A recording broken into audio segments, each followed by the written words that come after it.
Agora sim, vamos de novo. Boa noite, minha gente.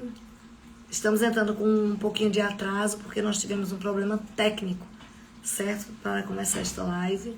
Então vamos aguardar o pessoal entrar.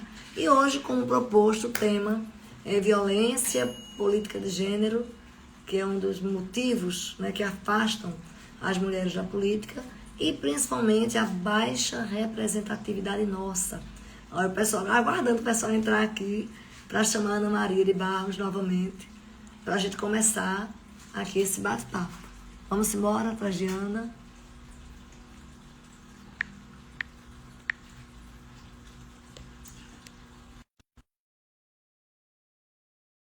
Obrigado para Ana Maria, você que está chegando por aqui, como prometido, hoje vamos falar sobre a baixa participação das mulheres na política e todas as dificuldades que envolvem, né, a nossa permanência nesse espaço de decisão tão importante.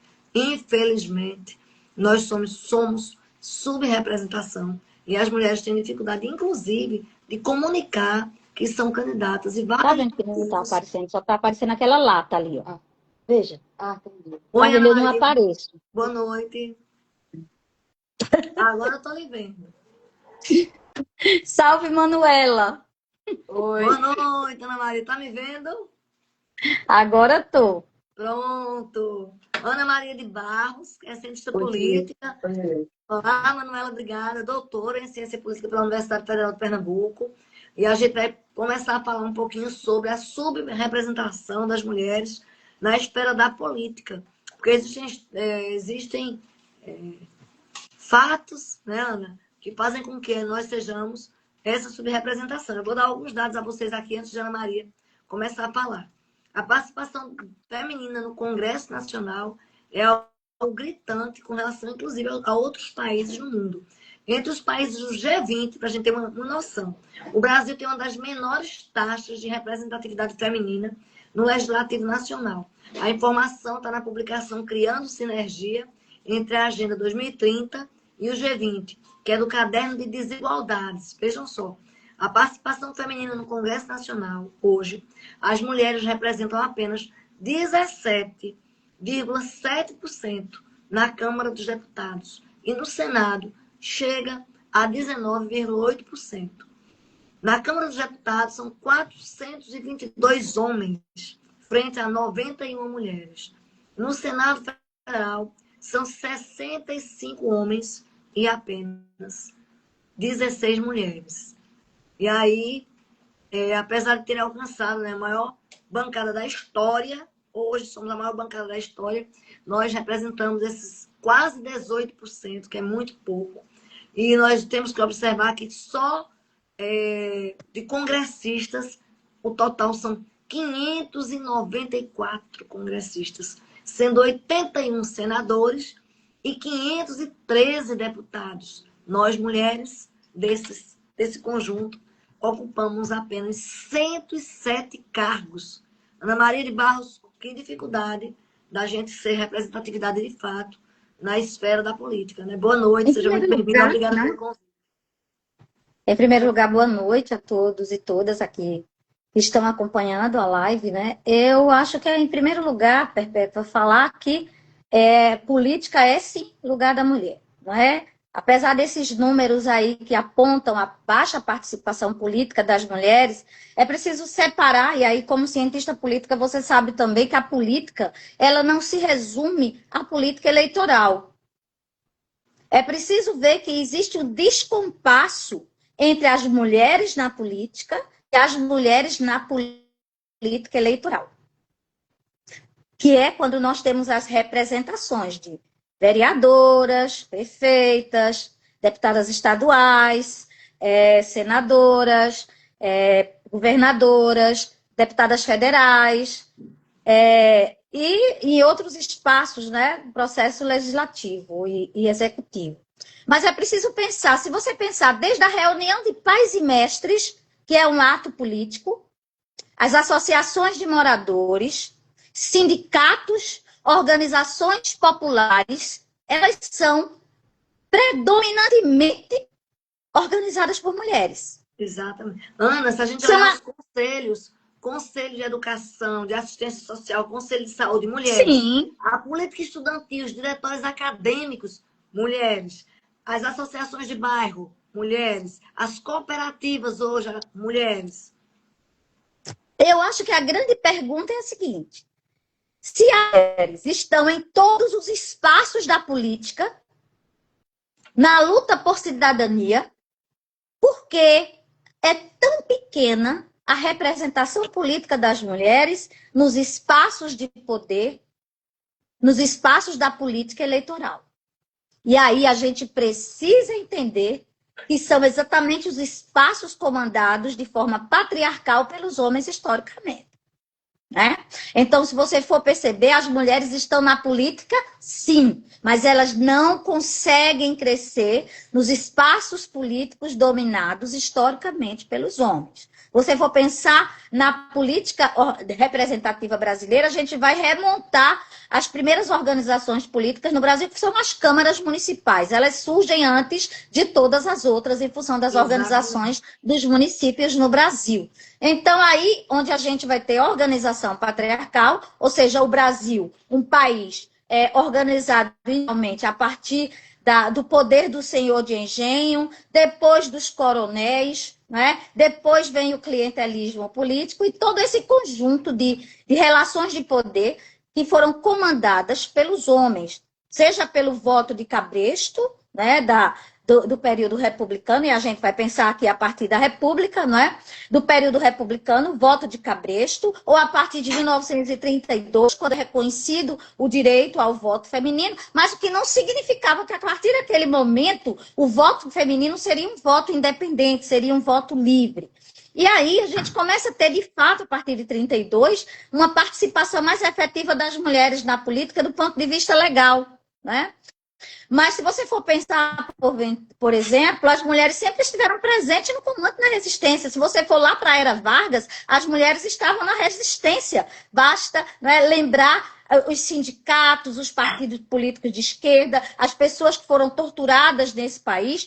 Não é boa parte desse número de pessoas que ao autoritarismo republicano, fosse da ditadura Vargas ou da ditadura civil-militar, a partir de 64, as mulheres estavam ali na fronteira da luta, né? E é preciso entender que nessa política eleitoral patriarcal, quais mulheres são aceitas, né? Quais mulheres são acolhidas, né? E aí a gente vai começar a perceber a relação coronelística que vai envolver essas mulheres. Então, as mulheres dos políticos tradicionais, são as filhas dos políticos tradicionais, são as primas, irmãs, são as pessoas do grupo, né? Para que esse poder não saia do ambiente familiar, do chamado familismo, não é? Político, em que as famílias vão se reproduzindo no poder. Então, essa é uma das exatamente, essa é uma das características da política brasileira, né? Dessa política eleitoral, em que nós somos subrepresentadas. Mas nós não somos subrepresentadas por nossa incapacidade política. Nós não somos subrepresentadas por nossa incompetência política. Nós somos subrepresentadas por um sistema partidário, por um sistema político eleitoral, dominado por homens, que privilegiam homens e que morrem de medo de mulheres que não os obedeçam, que não baixem a cabeça e que sejam capazes, não é, de dialogar com esse poder autoritário, restritivo, que continua, foi no passado, foi no presente, e que se nós não lutarmos contra esse processo, no futuro nós continuaremos sendo excluídas politicamente. Então, nós mulheres continuamos sendo acolhidas pelos partidos, desde que, em primeiro lugar, cumpra cota, né? Cumpra cota eleitoral, e aí estão os coronéis e as coronelas, neste momento político, obrigando suas funcionárias públicas, secretárias de governo, pessoas que têm cargos de confiança, a se exporem, muitas vezes sem ter identidade, com cargos eletivos, apenas para cumprir cota de gênero. Né? Diferente de outras mulheres que estão na política, como você, Perpétua, como tantas outras, e que têm, de fato, né, não apenas cacife político, competência, e como também o desafio, a ousadia de pleitear esses espaços para ocupar de fato e fazer a diferença, como você já fez quando era vereadora dessa cidade. Ana Maria, você toca em temas sensíveis e importantes para a gente refletir. Veja que situação. Eu, vereadora, cheguei em um evento da UVP, da União dos Vereadores de Pernambuco, onde eu fui palestrante, e ali houve uma homenagem, com todo respeito, claro, não estou desmerecendo a importância da presença da mulher, a uma mocinha de 20 e poucos anos que tinha sido eleita vereadora de uma cidade determinada. Aí eu comentei na época com minha ex-assessora Karina Oliveira, que está aqui, daqui a pouco eu vou falar de todo mundo que está aqui. Gente, eu fico muito feliz com a presença de vocês. Veja, acessar o espaço da política com 22, 19, 20 anos, quando você é filha do prefeito, filha do presidente da Câmara, casada com o prefeito, filha do governador. Essa situação, né, você acabou de falar de outra forma das oligarquias que se perpetuam no poder, mesmo que não tenham sintonia, mesmo que não tenham identidade, mesmo que estejam ali diante de uma situação, de um arranjo institucional dito democrático, não é verdade? Que é dito democrático, mas que o acesso a esses espaços tem os seus facilitadores. E aí chegam as mulheres sem tutela, que não aceitam cabresto, que têm autonomia, que não vão ter mandato robô, que não vão baixar a cabeça para tudo. Então, o acesso dessas mulheres ao espaço da política, historicamente é preterido. E aí eu queria que você refletisse um pouco sobre mandatos. Por isso, na época em que eu perdi a eleição, que não foi por quantitativo de votos, porque eu fui bem votada, foi pelo sistema proporcional, eu citei Luísa Erundina, Manuela Dávila, eu citei Marta Suplicy, eu citei Dilma Rousseff, minha gente, que era presidenta da República e teve o seu mandato usurpado de forma vergonhosa, de forma violenta. Todas essas mulheres, Luísa Helena, são mulheres que exerciam mandatos com autonomia, com coragem, com autonomia. Agora, essa é a grande questão, né? Exatamente. Essa é a grande questão. A quem interessa a autonomia da mulher? Né? A quem interessa o pensamento independente da mulher? Eu vou dar um exemplo, Perpétuo. Tem uma história que nós vivenciamos aqui em Caruaru, que eu, pessoalmente, nunca vou esquecer dela, porque foi a experiência de violência política, talvez mais cruel que eu tenha assistido aqui em Caruaru. Né? Um dia que foram apresentadas inúmeras medidas para a população negra, para a população idosa, para a população LGBTQIA+, para as mulheres, para as crianças, adolescentes, um conjunto de propostas que seriam incluídas na LOAS, tá? Alguma coisa assim. Foi, inclusive, proposição sua. E todos esses vereadores que hoje se dizem defensores da inclusão social, defensores, simplesmente porque foram ordenados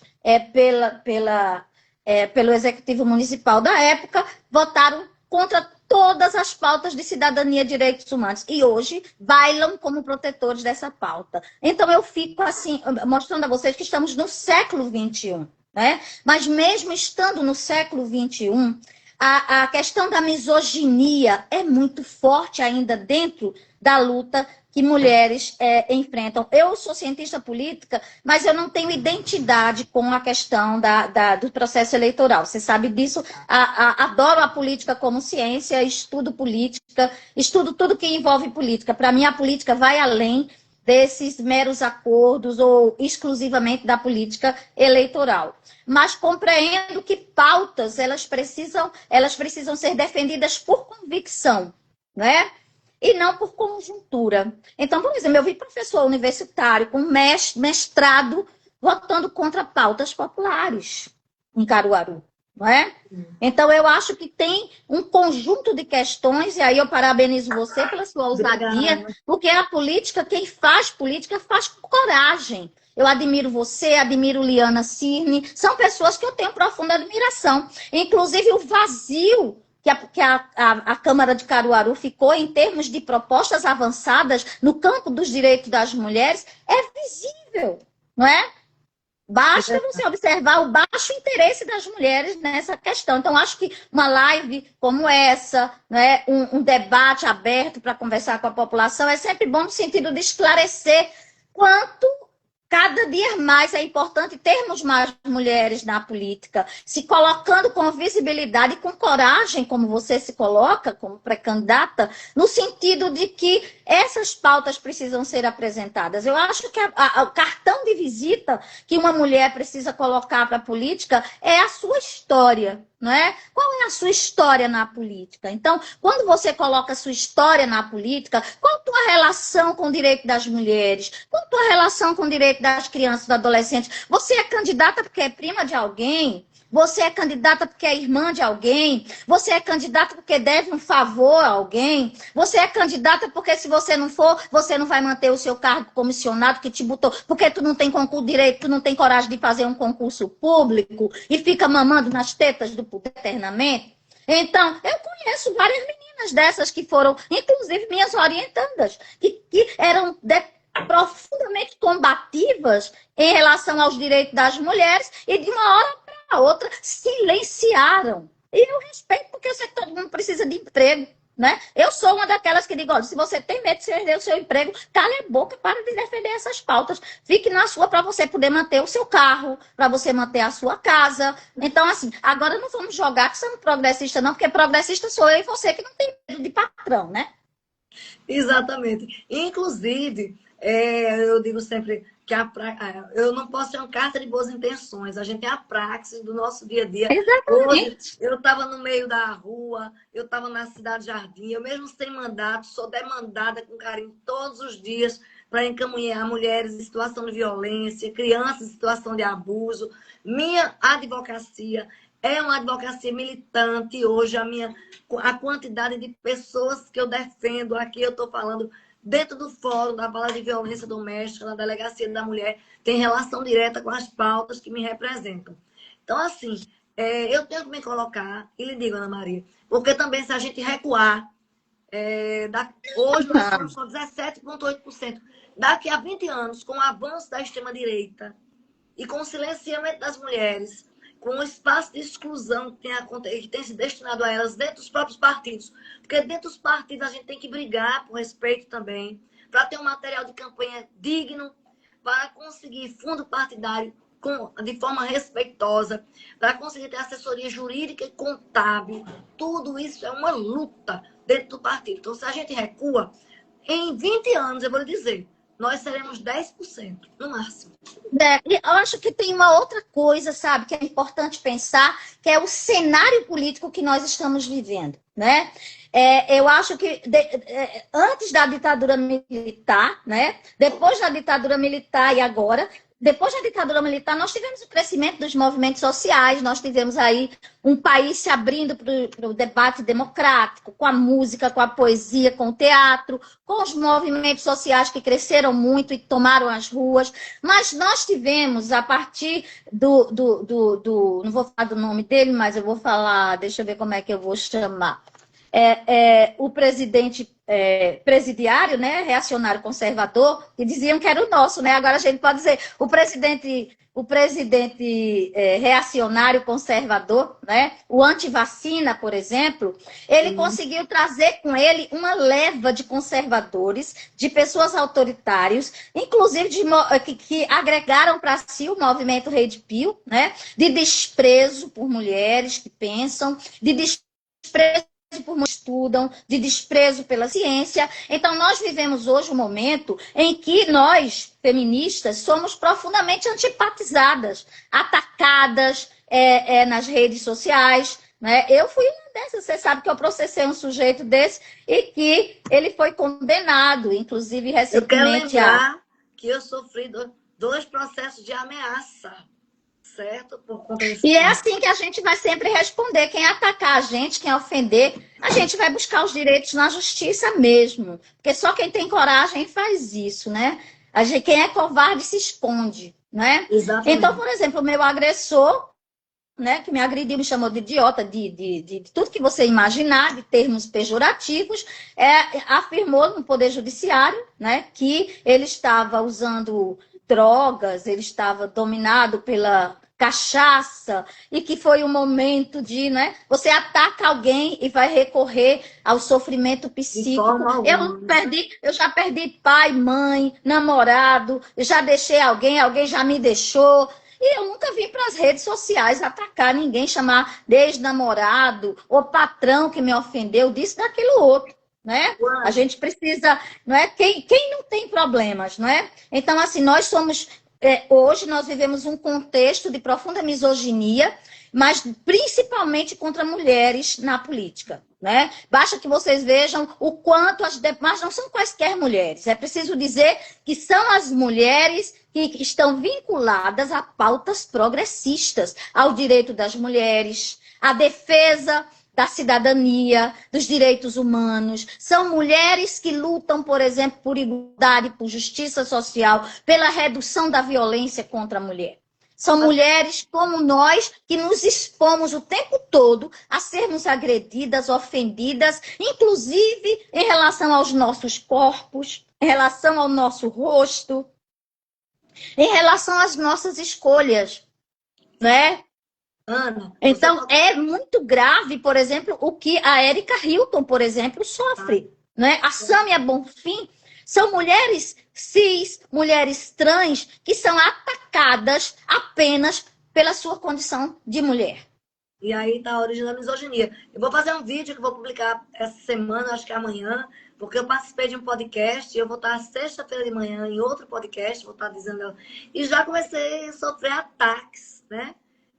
Bem severos, assim. E a gente vai, como sempre fiz, passei minha vida defendendo direito de terceiros, sou criminalista, tomarei sim, continuarei tomando medidas judiciais contra qualquer pessoa que atacar minha honra e minha dignidade. Porque uma coisa é o direito de expressão previsto na Constituição, outra coisa é você violar a dignidade e a honra das pessoas. E aí nós temos o crime de violência política, que ele pode acontecer, Ana Maria, contra as mulheres no exercício do mandato ou nas campanhas eleitorais, porque é uma forma de constranger. Veja, você tenta criar um ambiente de constrangimento para intimidar, para lhe colocar na condição. Quer dizer, Tiririca pode ser candidato, Caneta Azul pode ser candidato, aquele rapazinho que ficou famoso na internet fazendo depilação íntima pode ser candidato, mas mulheres que trabalham, que têm serviços prestados, que têm inteligência, coragem e representatividade, porque defendem justamente essas pautas progressistas, elas não podem se candidatar. Que história é essa? Quem é que vai criar?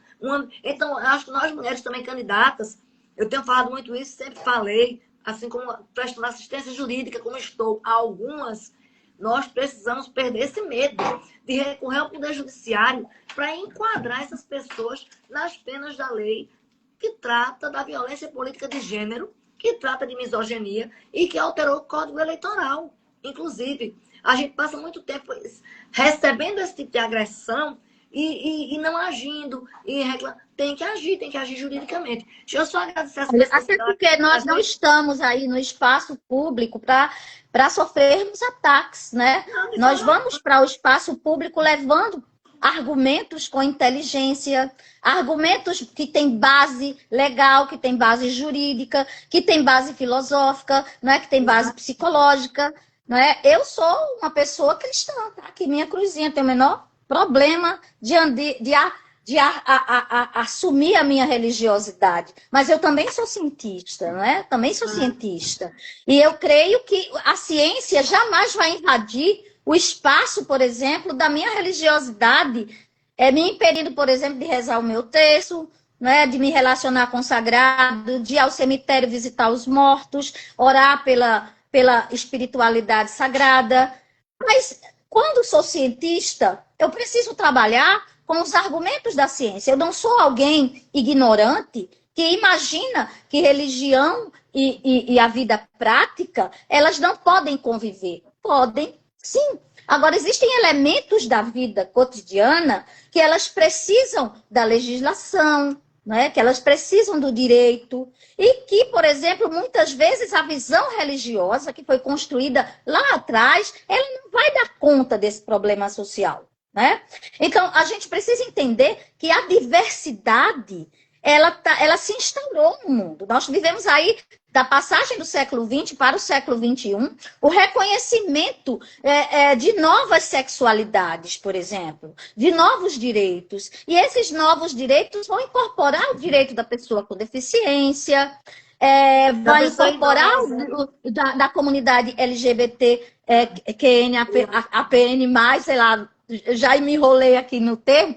O meu óculos, por exemplo, é uma viva a diversidade, né? Eu nem sabia disso. Uma aluna minha disse, professora, a senhora está usando óculos de viva a diversidade. Então, viva a diversidade, né? Essa diversidade que vai respeitar as pessoas pela humanidade delas, pela sua condição de humanos, não é?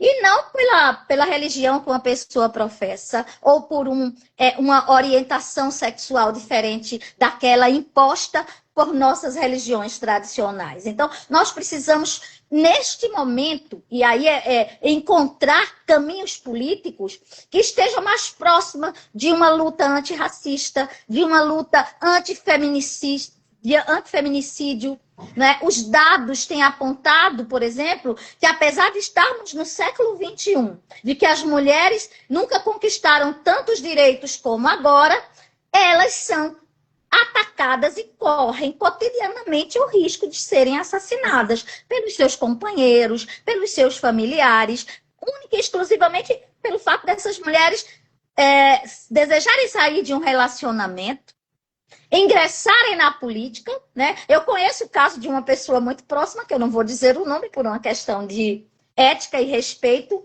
à sua individualidade, que uma das principais razões do divórcio dessa pessoa foi sua entrada na política. Você conhece também, não é, Perpétua?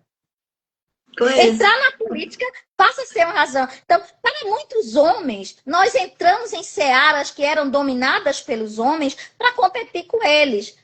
Não, companheiros, para os homens que eu admiro, pelos quais eu tenho um profundo amor, que eu me relaciono muito bem com os homens também. Muita gente acha que eu sou feminista, mas os meus 2 orientadores do mestrado e doutorado eram homens. Os amigos, os principais amigos, tirando Tânia e Ana Basante, mas os principais amigos que eu tenho dentro da universidade são homens. São colegas homens. Eu venho de uma área dura, que é a ciência política, você sabe, é composta de homens. Eu sou muito respeitada por eles. Então, eu não tenho nenhum trauma com homem. Os homens com os quais convivo, os meus amigos, né? Os amigos com os quais saio para tomar uma cervejinha, são predominantemente homens. Então, por estes homens com os quais consigo lugar, que respeitam minhas ideias e eu respeito as ideias dele, esses são homens que eu profundamente respeito e amo. Outros que me enxergam, a mim, mulheres, na minha condição também, como a sua, que são mulheres que pensam, que escolhem, que têm muita coragem de fazer escolha, esses que acham, né, que desprezam a nossa capacidade de escolher, esses para mim não têm importância. Não tem importância porque, se me ofenderem, o lugar de diálogo para mim não vai ser bate-boca na internet. Eu simplesmente vou bloquear e a gente vai conversar num espaço onde eu possa ser ouvida, que é a justiça. Ana, deixa eu agradecer às pessoas que estão aqui conosco, certo? Claudene Lima, Gustavo Jorge, Laura Coelho, pessoas que já entraram. Vaninha, eu vi Tânia Basante passar por aí também. Meu beijo, Tânia, grande companheira. Minha companheira de malhação. Josilene, maravilhoso. Karine Oliveira, Jadson Elton, Josilene Carvalho, que vai fazer uma live comigo também, essa mulher arretada, certo? De Olinda. E são mulheres como nós, não é assim? Exatamente. Eu acho que eu sou contra qualquer forma de radicalismo extremo, porque eu acho que o Brasil, não é? O Brasil está vivendo um momento político que é de muita, eu diria, de confrontos de visões de mundo, sabe? Eu lembro, eu gosto muito de ler sobre a ditadura militar. Eu lembro muito o nome do povo aqui que está. Muito bem. Então, eu acho que a gente está vivendo um momento de muito confronto político. Eu acho que nós precisamos também fazer alianças, tá? E eu sou defensora de alianças no campo progressista. Eu acho que nós precisamos nos aliar no campo progressista mais uma vez, como nós fizemos lá atrás para vencer a ditadura militar. Nós só vamos conseguir vencer esse avanço desse pensamento neopentecostal que que discrimina a população LGBT, a PN+, sei lá. Meu Deus do céu, eu também confundo toda vez. LGBTQIA+, você falou É certo. muito grande o conceito. Que discrimina as mulheres que fazem as suas escolhas. Por exemplo, eu sou uma dessas mulheres que escolhi, né, o trabalho, que eu escolhi não casar, não ter filhos.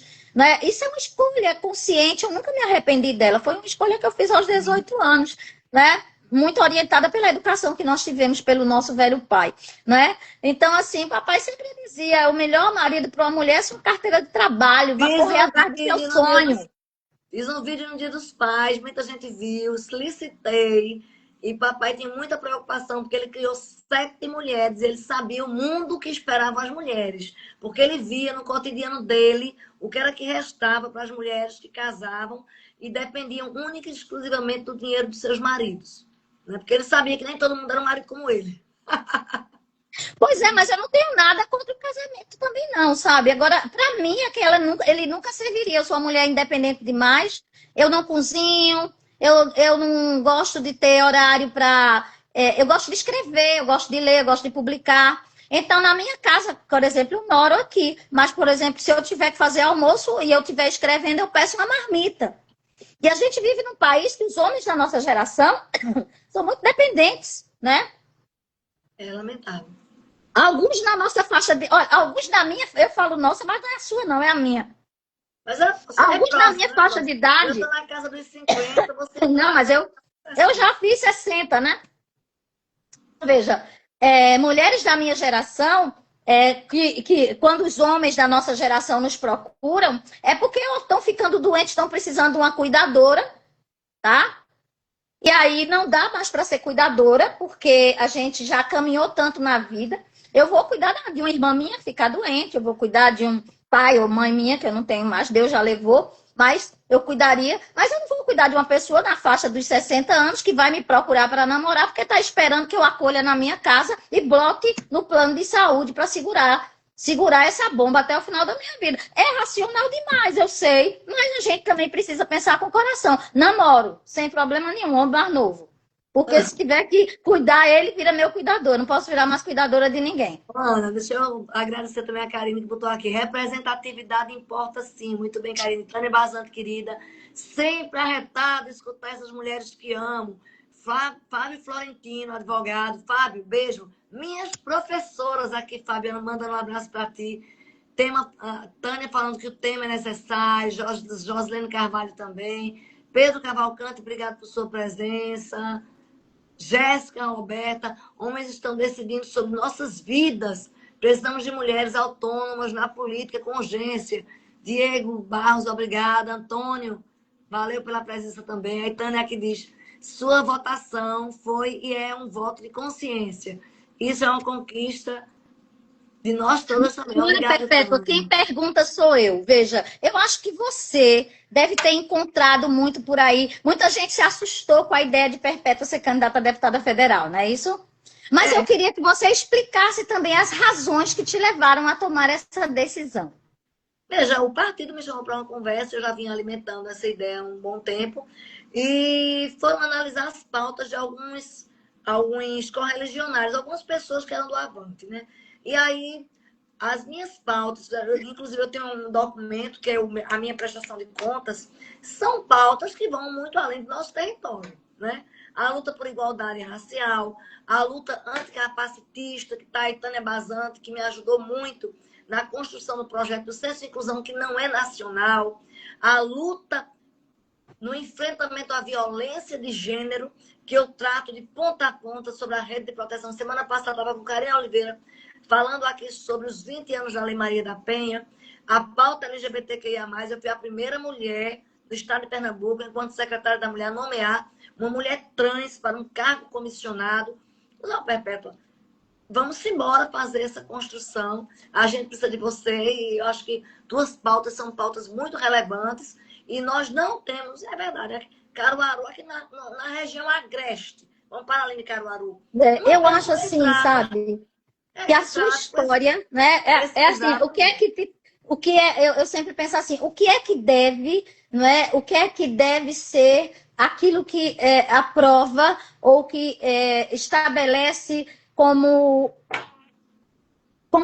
propaganda, né? Ou como carta de apresentação para uma pessoa que pleiteia um cargo público ou um cargo político. Eu acho que é exatamente a relação que essa pessoa, a afinidade que essa pessoa tem com as pautas que ela defende. Não é? Então, eu creio muito no campo progressista desse país. Foi esse campo progressista que nos trouxe até aqui.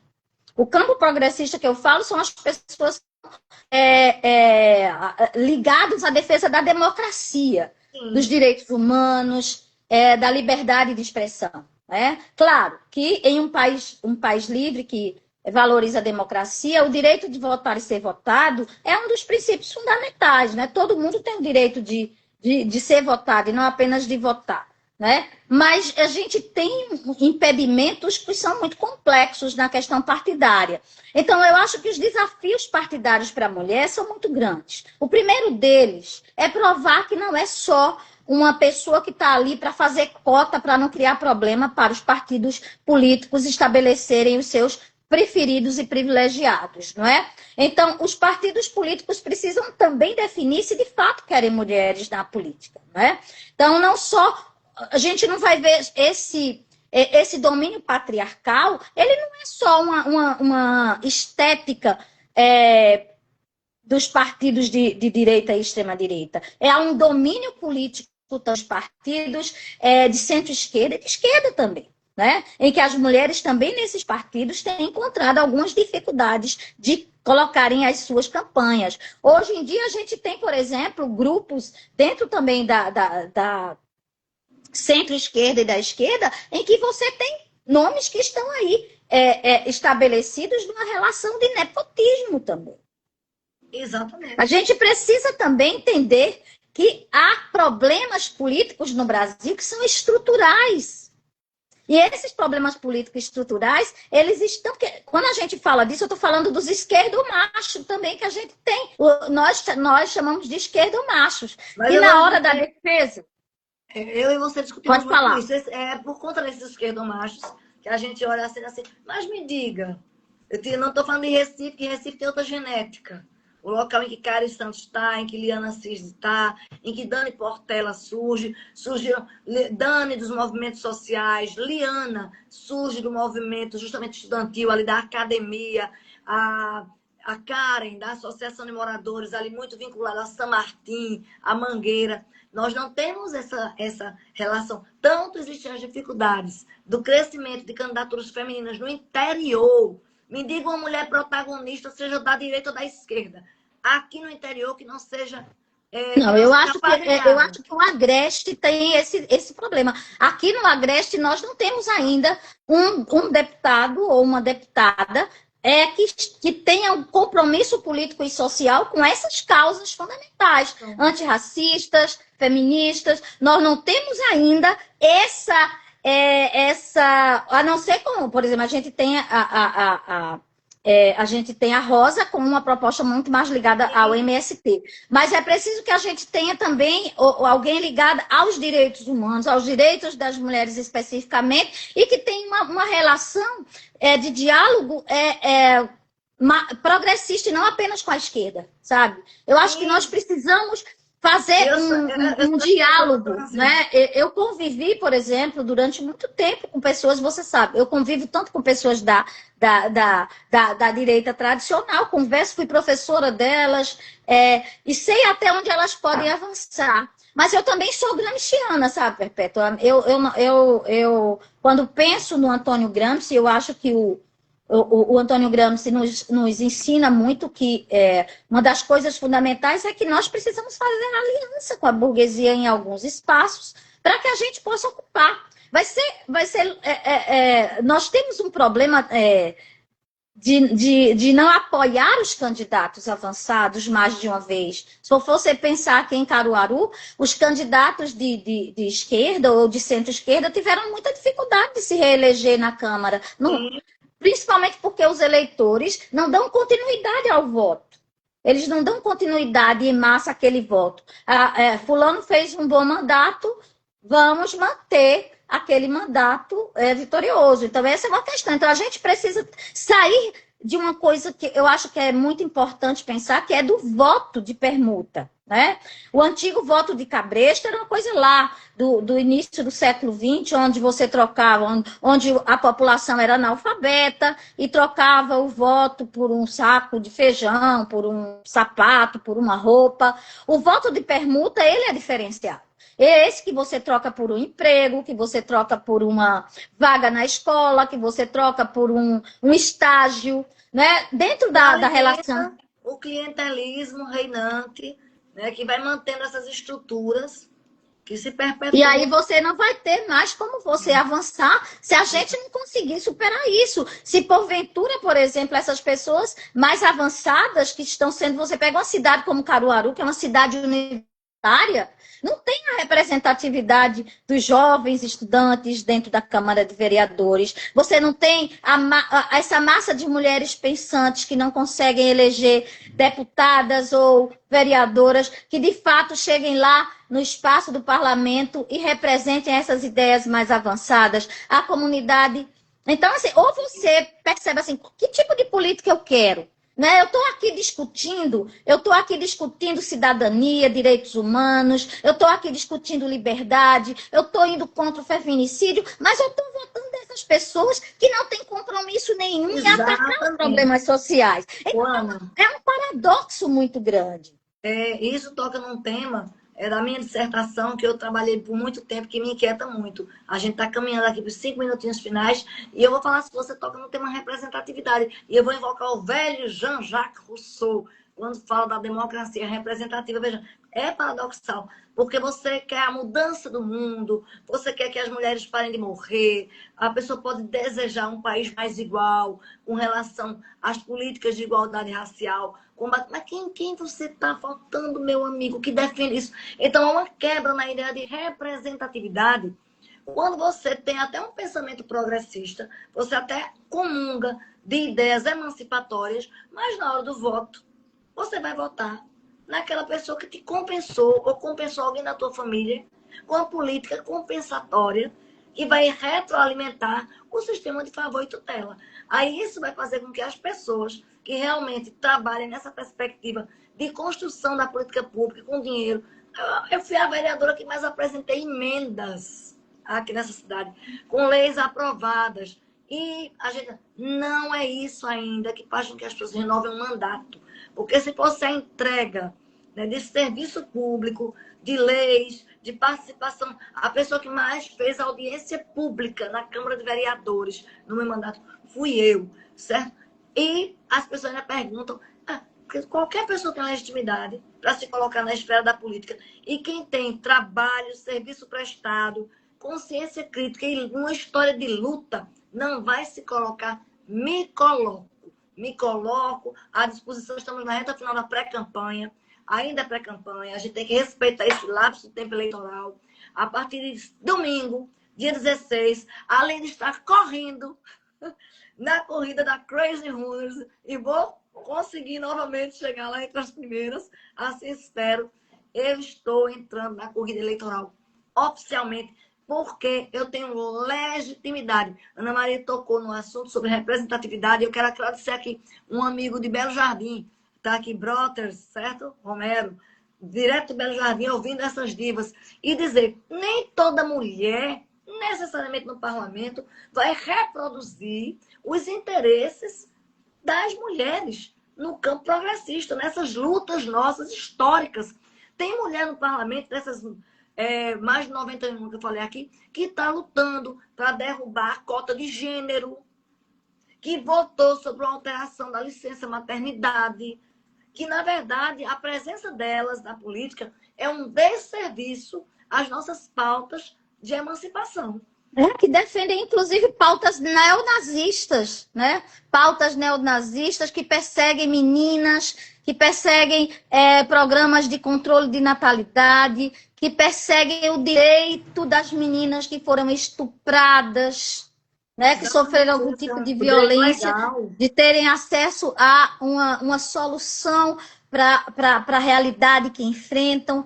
Eu acho, Perpétua, que eu queria dizer algumas coisas que eu acho que era preciso dizer publicamente. A primeira delas é que eu tenho muito orgulho do mandato que você exerceu. Obrigada. Sabe? Eu e as suas eleitoras e eleitores que votamos em você novamente pela segunda vez, e você teve muito mais, você teve os quase 2.000 eleitores que você recebeu votos, todos eles aprovaram o seu mandato.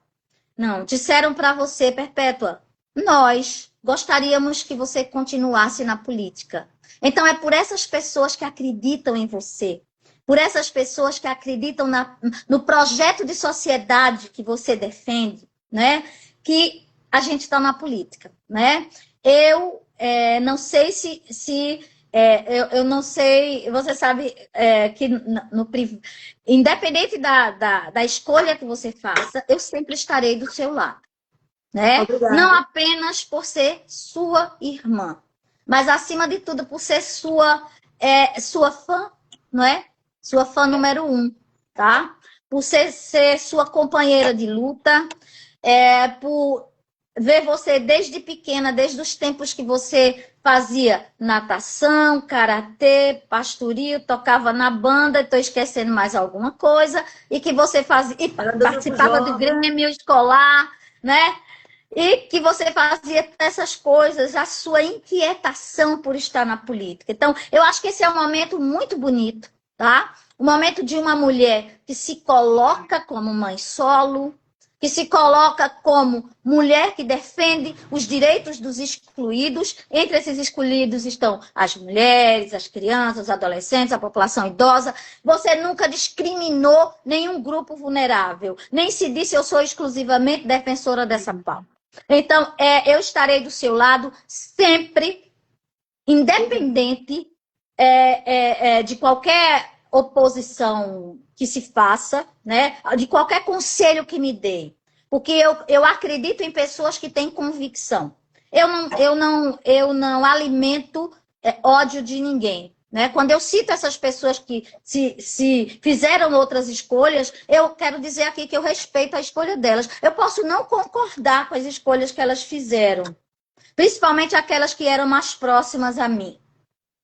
Posso não concordar, mas elas podem dormir, todas elas, profundamente tranquilas, porque eu rezo para o anjo da guarda delas, tá? Para que elas sejam felizes, para que as suas escolhas tenham dado certo, como eu rezo por você, tá? Então, eu acho que alimentar ódio de ninguém. Agora, eu também escolho se eu vou continuar amiga, se eu vou conversar. Isso aí já é uma escolha minha. Se eu não tiver a fim de conversar, eu sou uma pessoa muito honesta, eu não vou me aproximar para conversar com pessoas com as quais eu não tenha mais afinidade, né? Eu gosto de conversar, por isso que no meu Instagram, no meu Facebook, eu só gosto de ter aquelas pessoas que a gente pode conversar, uma conversa que avança, uma conversa que enriquece. E conversa que empobrece, que oprime, que aprisiona. Eu, aos 60 anos, não tenho mais interesse de participar.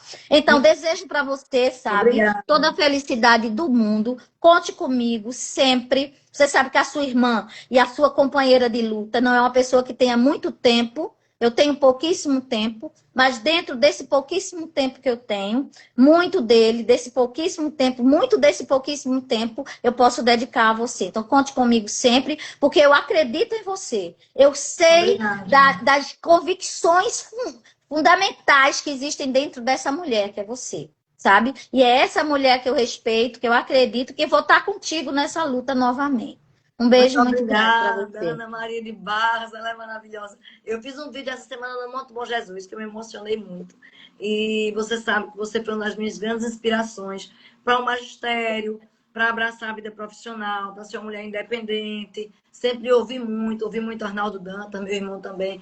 Mas, assim, vocês foram faróis na minha vida. Porque a gente tem que ser exemplo para as outras pessoas. Quando alguém diz assim, Perpétua, qual foi sua grande inspiração? Eu digo, minha grande inspiração foi Ana Maria de Barros. Olha que coisa mais linda, meu Deus do céu. Ó, Eu te Obrigada. amo, tá? Que Deus Te te amo proteja, também. te ilumine, que toda espiritualidade sagrada te cubra de bênçãos, porque sei das intenções fantásticas que você tem ao mundo. E eu acho que você faz aquilo que a Hannah Arendt nos ensinou, sabe? Que a política é a mais bela expressão de amor ao mundo. Mulheres como você na política perpétua expressam esse amor pelo mundo, Obrigada, tá? Ana. Te amo. Ó, te amo. Gente, eu estou encerrando agora, mas eu quero agradecer as mensagens, olha, de Fábio. Um abraço, professora Ana Maria, muitos anos que não tinha visto mais. Abraço a você. Tânia, obrigada por todas as Beijo mensagens a todo mundo importantes. aí que eu não pude responder porque Josilene eu não Carvalho, tenho muita habilidade. mas já vai voltar a ter. Josilene dizendo que vai me apoiar em Recife, na região metropolitana. Dani Medeiros, minha querida colega de escritório, minha ex-aluna linda. Você na Câmara será um ganho para o Brasil. Karine Oliveira, obrigada por todo o apoio. Jéssica, obrigada. Gente, muito obrigada. Vini, obrigada. Beijo para tu também. E aqui eu estou encerrando, agradecendo esse momento e dizendo que essas lives que eu estou fazendo, independentemente, que a realidade de hoje é outra, as pessoas trabalham, as pessoas estudam, mas a gente precisa trazer esse debate, ela fica gravada. Você vai assistir um pouquinho no meu Instagram, depois você vai lá para o meu YouTube para ver a live completa. Foi também uma sugestão de Ana Maria de Barros, não é, Ana? Que a gente tem que voltar a falar sobre política, a falar sobre temas importantes, porque se a gente calar, infelizmente, a ignorância vai reinar e nós estamos em uma época em que o avanço, né, do Não dá para ficar calado. conservadorismo Não. em tudo está tomando conta e está tomando espaço. Então, a gente tem que aproveitar esse espaço para dialogar sobre a importância da nossa presença no espaço também da política. Beijo para todo mundo. Obrigada pela atenção. Valeu, Ana Maria. Valeu, Karine. Obrigada a todo mundo. Até a próxima. Até semana que vem. Valeu.